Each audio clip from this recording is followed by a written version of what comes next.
dapatkan sektor itu adalah sektor awam. Penubuhan padu seperti yang kita telah sebut berkali-kali adalah strategi ke arah melaksanakan GovTech, kerana padu adalah hub pengkalan data berpusat kerajaan dan ini akan menjadi satu komponen utama kepada GovTech. So if you have followed our workflow in the last 1 year, while each of the initiative may seem to be in isolation, it was within the overall framework of towards GovTech. And we cannot be talking about GovTech if you do not have a very good centralized database.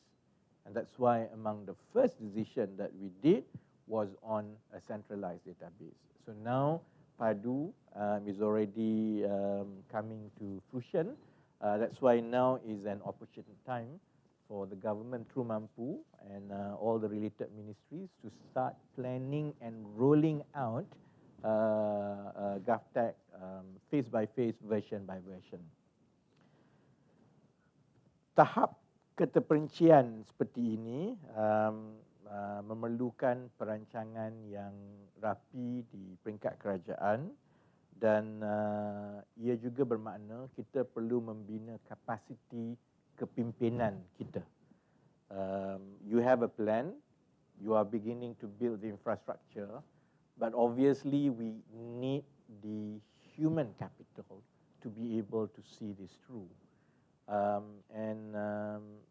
Not just from the perspective of GovTech, one requirement of any government in the world, in today's digital world, is the ability of the public service and policy makers to be able to understand fully digital and tech. Because we cannot have a situation where the public service, not only because we have to implement GovTech, but we have to implement policies to facilitate the growth of digital and tech, and at the same time to be able to foresee the blind spots of technology so that we can regulate better. There needs to be a balance between the rush into technology with the unintended consequences that may come from technology.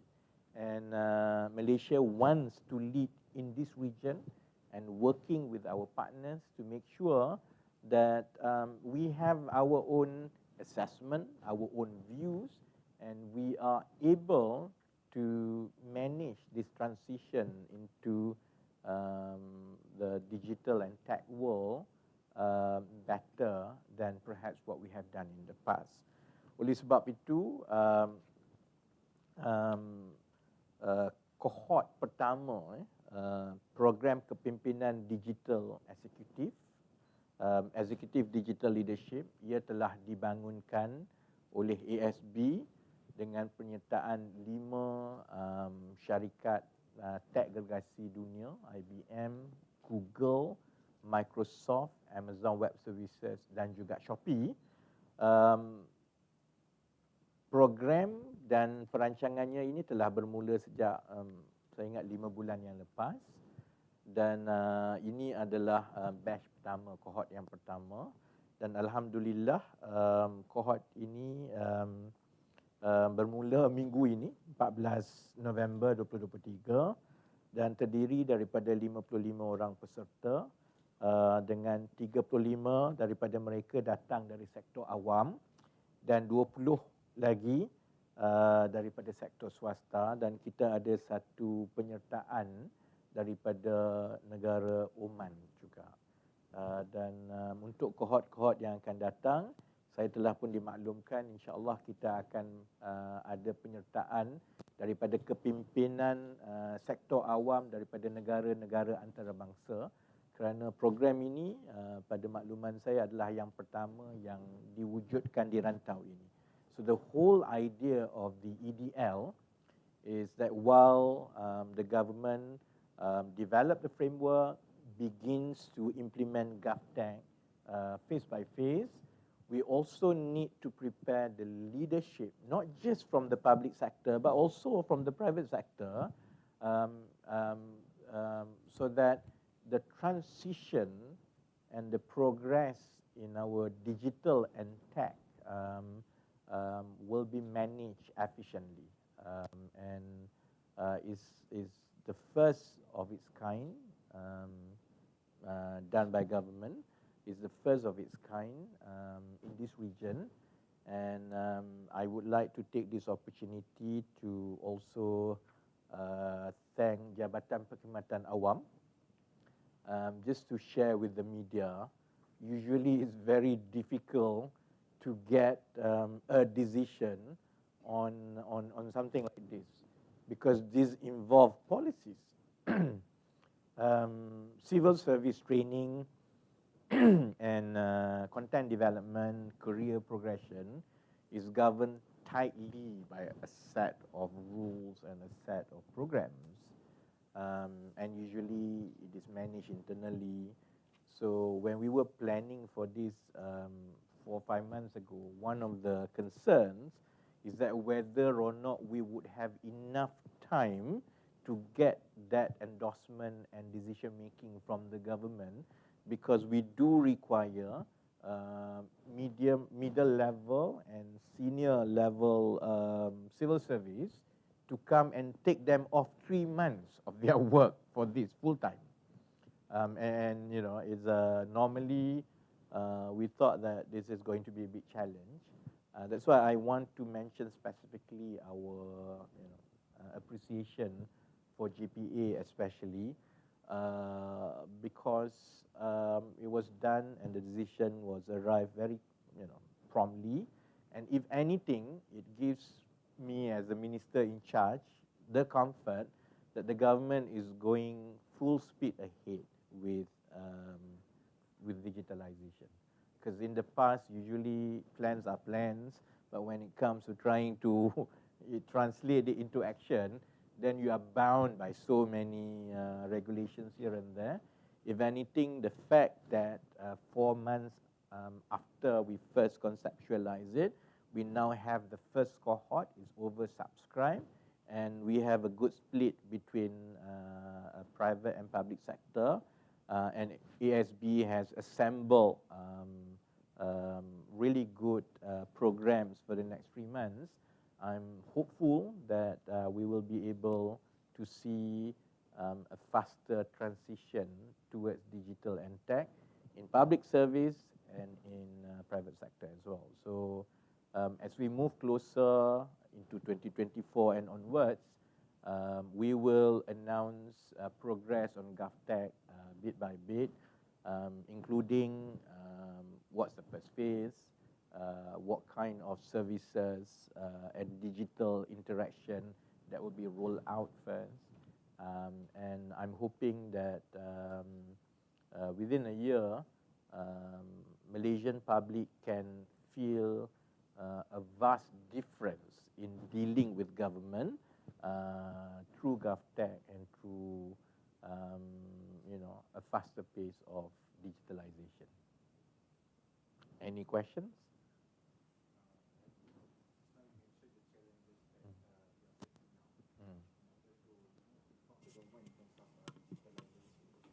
So what is your target actually? I mean, this time you said within a year kan?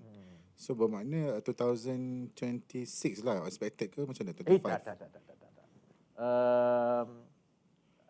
I think the announcements will be made usually by the Prime Minister in phases. What I can share is this. The conceptual paper for the timeline and the scope and phasing will be presented to M10 in the first week of December. That will allow governments to plan, and we will have our roadmap. And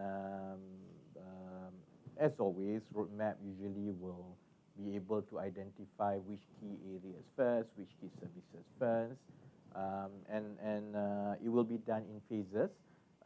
But we are hoping that even sometime, in matters of months in 2024, the first upgraded digital service will be able to be rolled out. I know, I mean, it's easy for me to say because Mampu will be able to pull this off. But we've proven with Padu. We had the decision in May 2023. By October, is already 70% ready, and in January, it will be able to go live. So I know that sometimes, every time I make comments like this, I look at my colleagues from civil service, because the timeline is usually always in matters of months, because it's not like you do everything and you roll out everything at one go. Digital services are done in tranches and in phases. It's iterations, so the roadmap, the government will consider, and the government will decide how we are going to go about this phase by phase. Obviously, it will take over a space of a few years, because we also have to balance with building the capacity internally. If you remember, Padu was carried out by civil service completely 100% by internal talents. It's a challenge that we throw to our public service, that you can actually do this without appointing contractors or vendors. But at the same time, we also have to match the upskilling and expansion of their capacity and technical resources. And that's why EDL is key to this as well. So everything has to happen in parallel. But I'm hoping that, as I say, sometime in 2024, I cannot tell yet, because let's wait for M10 to decide.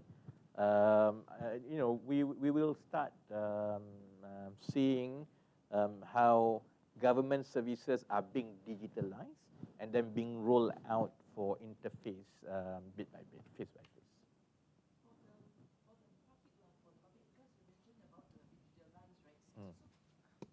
Hi, good afternoon.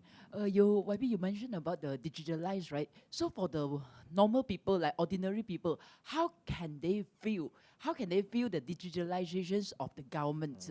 For the normal people, you see, is it go to the local government there, they can feel anything that transform in digitalization? Thank you. Yeah. Of course, the thought process of doing this, the government will identify which services have the most touch points with the public. As you consolidate and integrate and roll out interface with the public, we will focus on the ones which has most touch points first. The ones that has most touch points, obviously, will have the highest adoption. And that's why the phasing and the identification will be done, but the philosophy is that. And then naturally, those transactions with government at the federal level agencies, those ones are easier to do because it's within the jurisdiction of the federal government. As we roll this out, obviously, then you have to bring in the services at the state level, at the local council level, but all this will have to happen in phases. But I would imagine, even from 1st January 2024, when Padu is open to public for validation, the public can already see a major change in dealing with government. Because for the first time, the public is able to go into government database, see and validate their information, update their information, and that information becomes fundamental reference points for government in how to direct assistance, offer programs, and so on. So as we roll out, products by products, because I look at it from the perspective of products and features. We will decide what products to go first, what features to go first, which services. But I think the public will constantly see that more and more transactions and dealings with government will be consolidated digitally.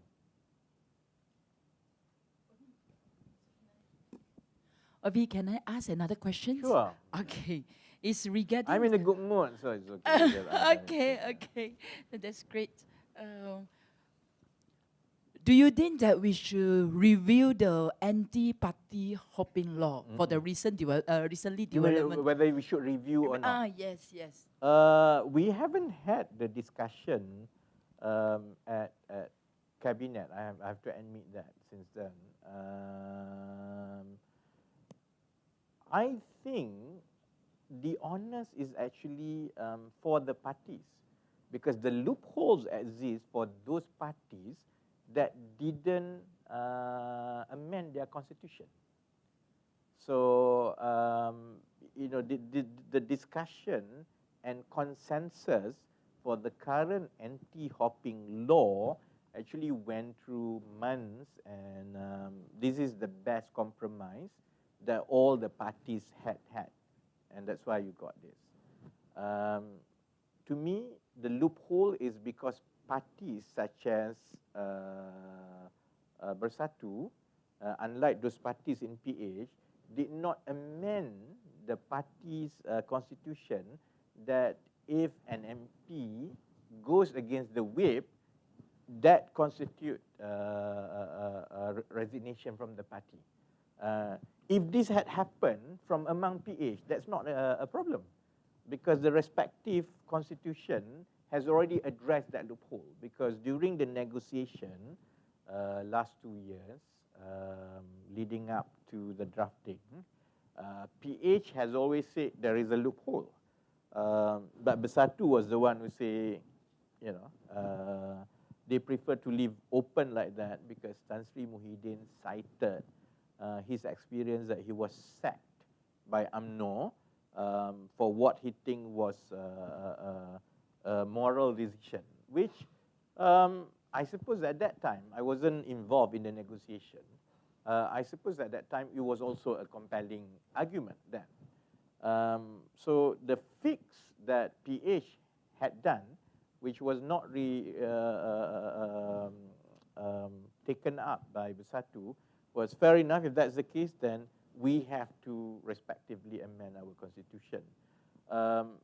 I suppose it's better to focus on that first, because the moment we open up for an amendment or revision of anti-hopping law now, you don't know how long it will take, because it wasn't easy to get consensus in the first place.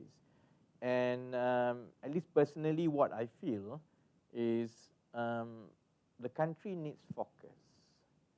And the focus should be on development plans, navigating the economy given the global backdrop.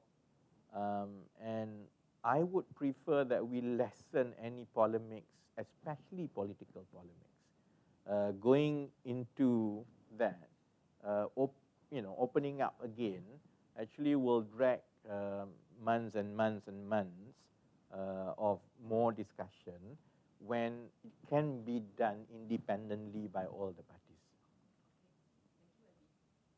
Anything else? Yeah. Speaking on the BN's pre-campaign material book that's been circulating right now, so are you aware of such book? And since BN has yet to deny or confirm this matter, so what is your call to your BN colleagues?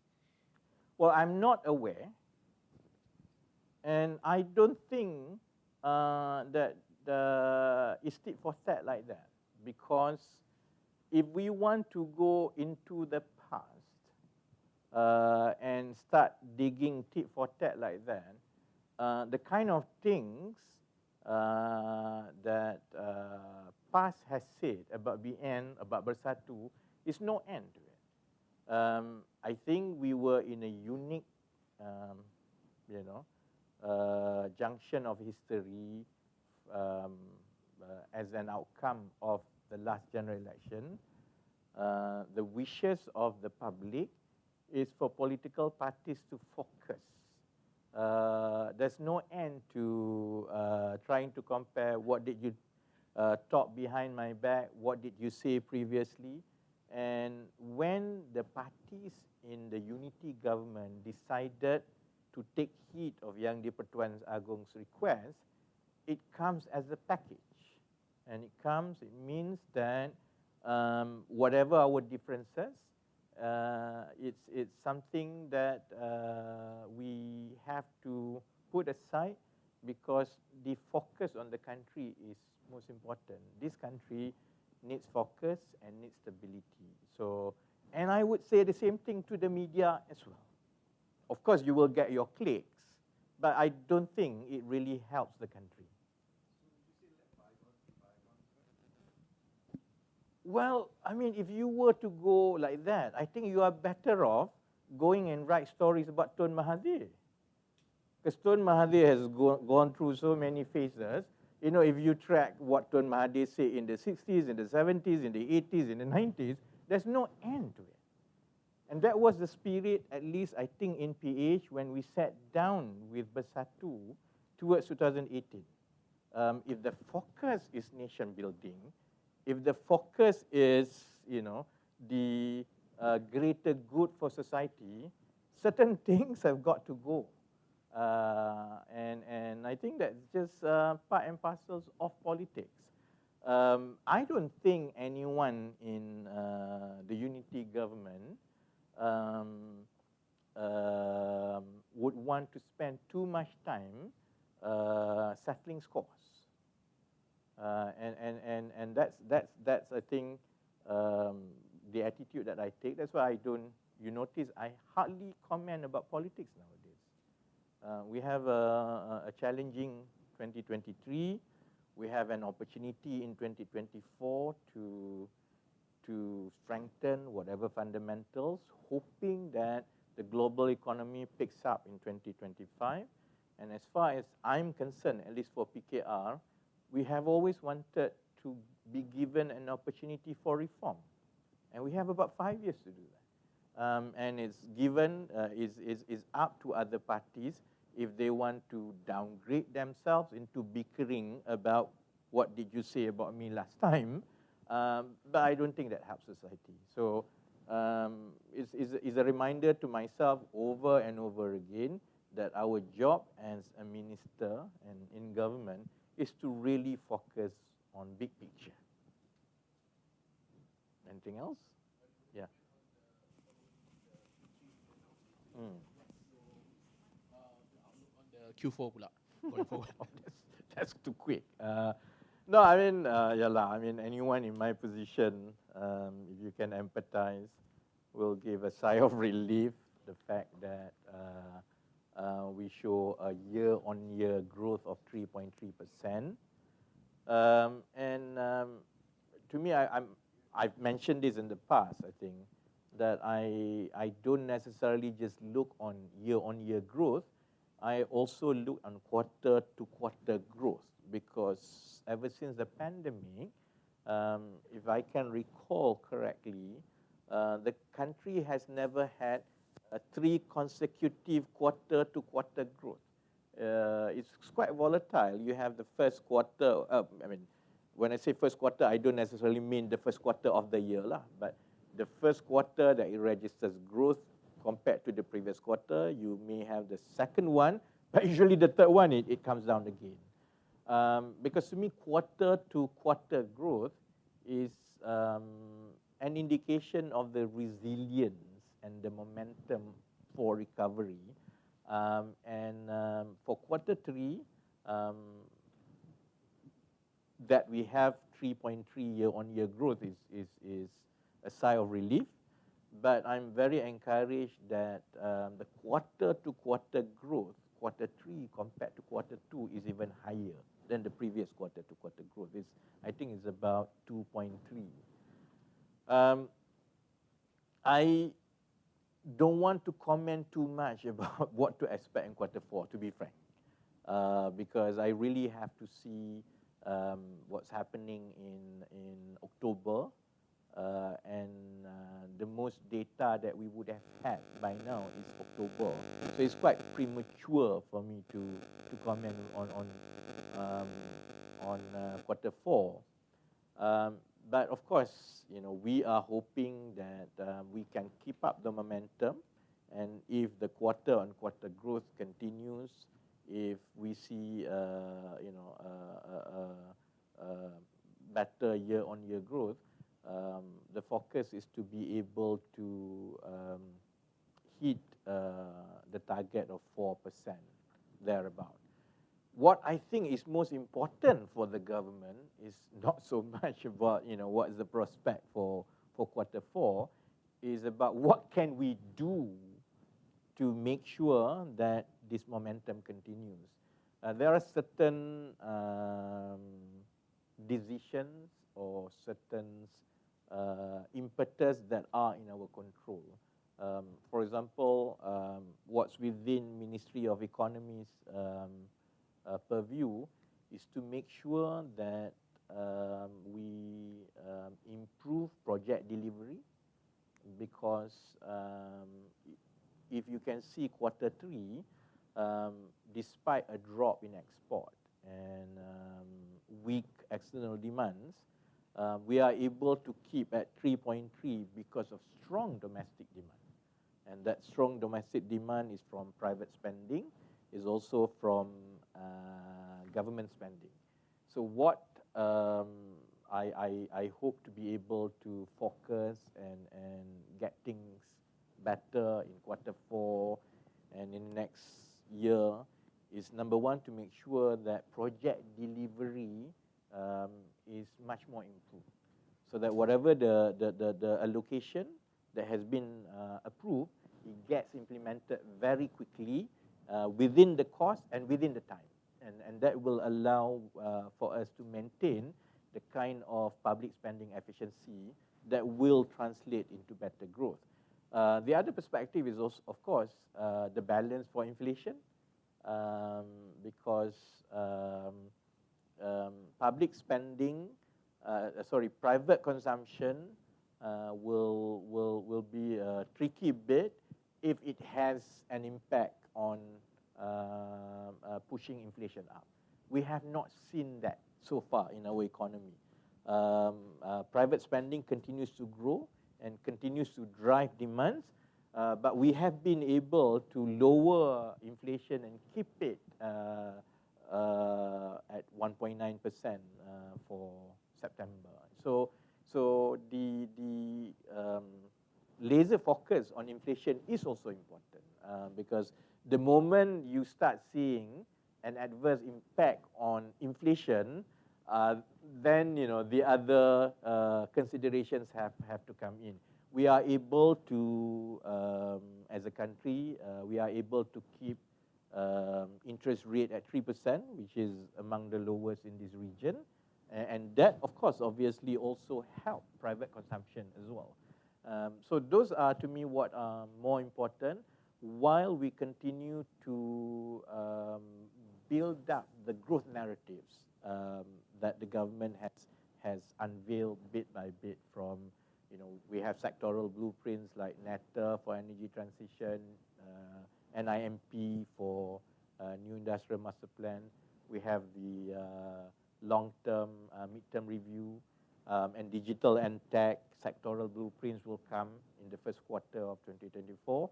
All this, to me, are what are more important than basically trying to see how the next quarter will be, and so on. Okay, thank you very much. You better leave early because it's Friday and it's going to be jammed.